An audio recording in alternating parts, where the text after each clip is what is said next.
So, Vaush recently had a bit of an interaction with famous writer J.K. Rowling on Twitter, and we're gonna go through it very quickly. We're gonna talk about two pieces of media interactions on this, and then I'm gonna give my take on the whole situation. As somebody who is gonna have a hell of a lot more influence over Vaush than I'm ever going to have over J.K. Rowling. So, with that out of the way, let's begin here. So.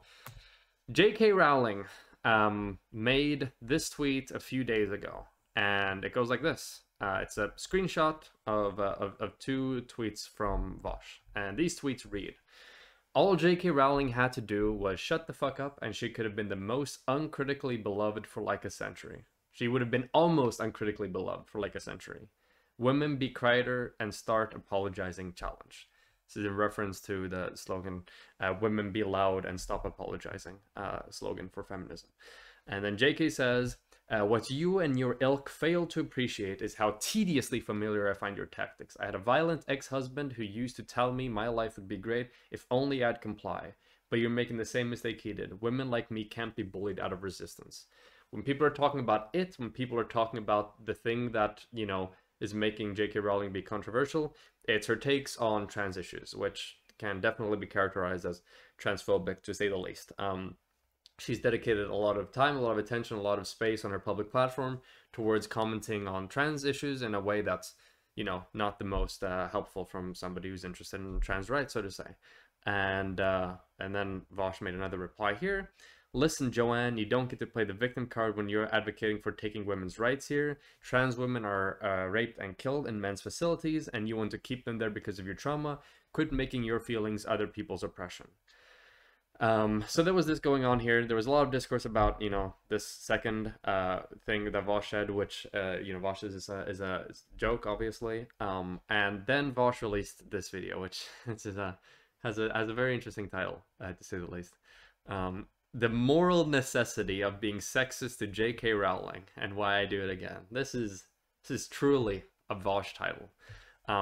But regardless, in this video, he makes a lot of different arguments for why he defends the kind of ironic, misogynistic joke that he engages in here. And I disagree with him on this. I don't think that he should have had the second part.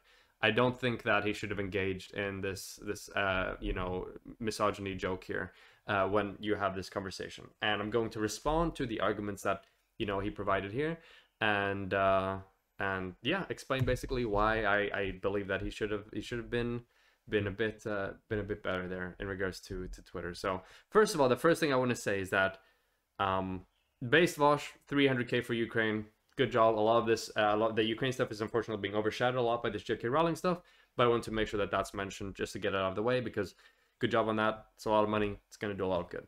So now let's begin. So Vaush said that anybody who disagrees with him on this is going to be optics brain in a liberal fashion. So that's going to be me for this. I'm going to be optics brain in a liberal fashion. But now let's go over some of the arguments specifically.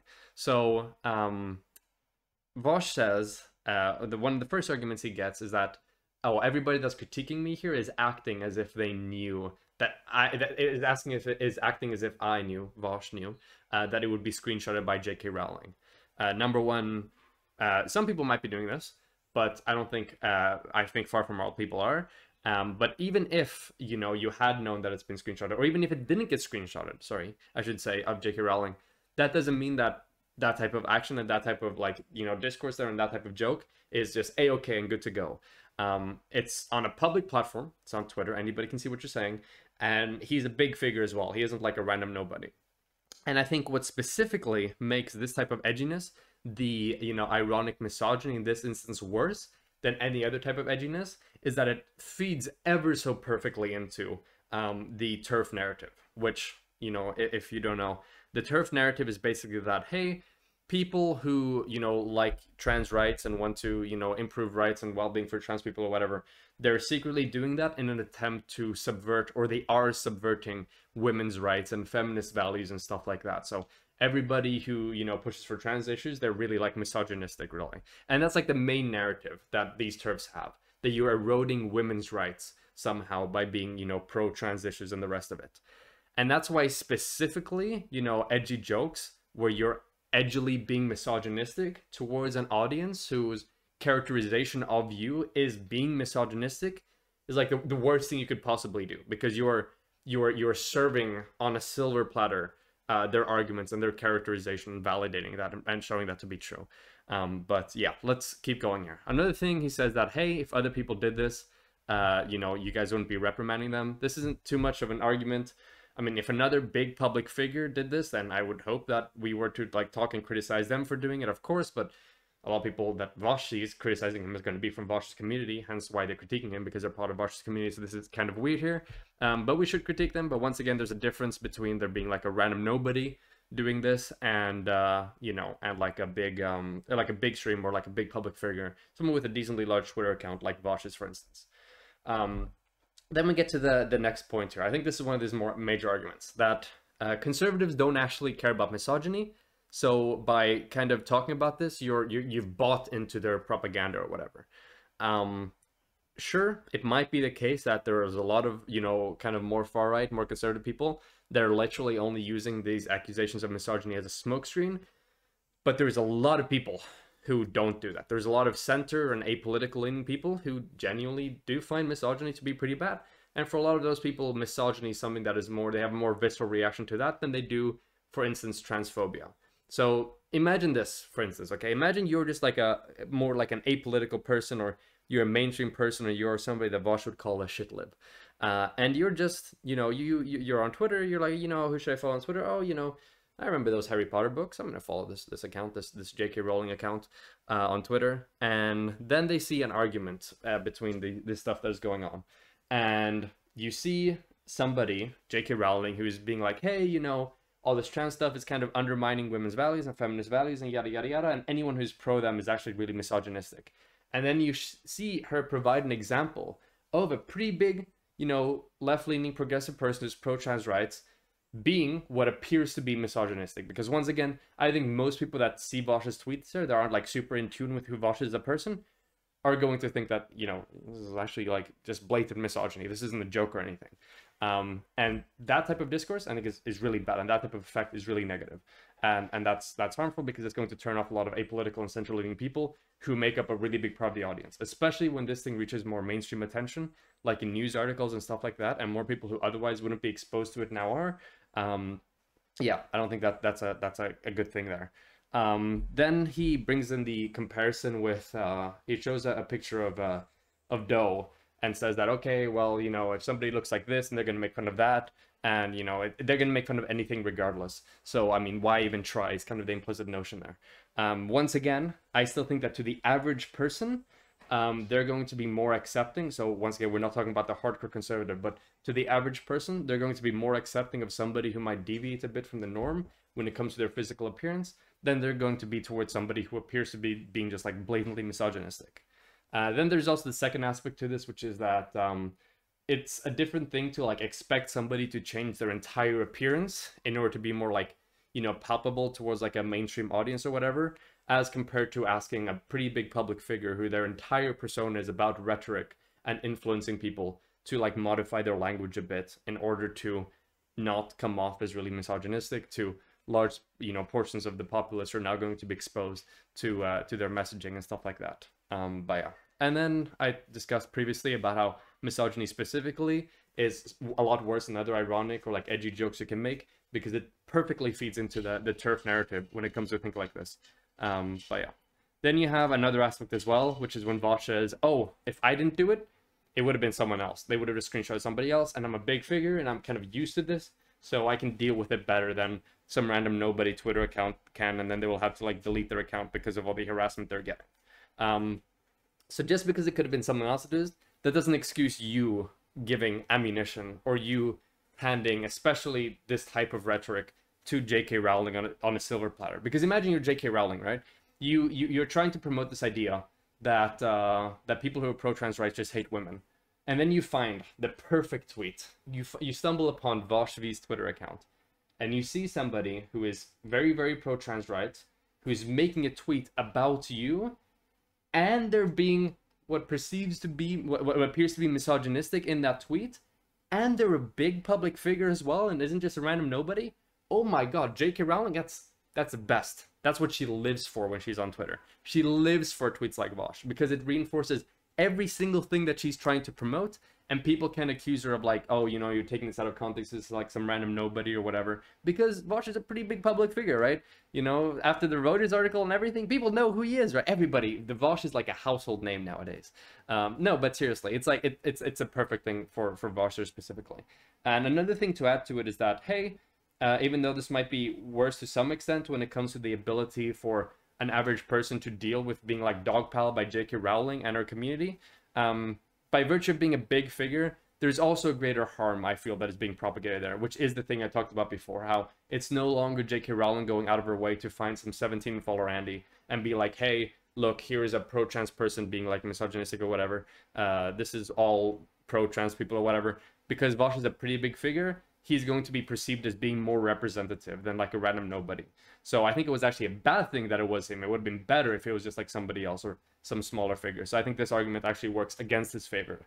Then he accuses people who are criticizing him for what he's doing in his language as reinforcing respectability politics. And that's what they're doing. No.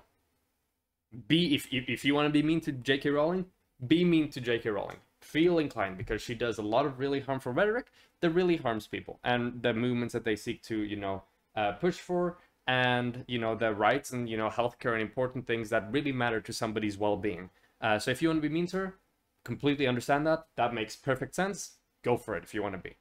But don't do it in a way that optimally benefits her, that perfectly feeds into her narrative about what pro-trans advocates look like and what they believe and how they do their rhetoric. That's all. It's not us saying that, oh, Vaush should never be mean to anybody ever, and he should be the most, like, palpable, you know, center Reuters type reporting when it comes to his rhetoric. No, just don't be, like, optimal for the opposition when it comes to the rhetorics that's being said, because misogyny to TERFs it's perfect. They salivate at the mouth over seeing those types of things. So yeah. And then there is the final thing about how, you know, oh, well, if I hadn't done that, do you really think she would have screenshot that? And the answer is probably not. No, she wouldn't have screenshotted that. But notice how there's something implicit to that argument. Implicit to that argument is the thought that this is something that is positive. And I can understand why Vaush might have that perspective. And for Vaush, undeniably, it is positive. You know, the Reuters thing, this whole thing with J.K. Rowling, all her followers, there were articles been written about this. He's going to get a lot of attention for this. It's understandable that he perceives this as being positive. But to a lot of other people, including myself, I don't think this interaction was a positive thing.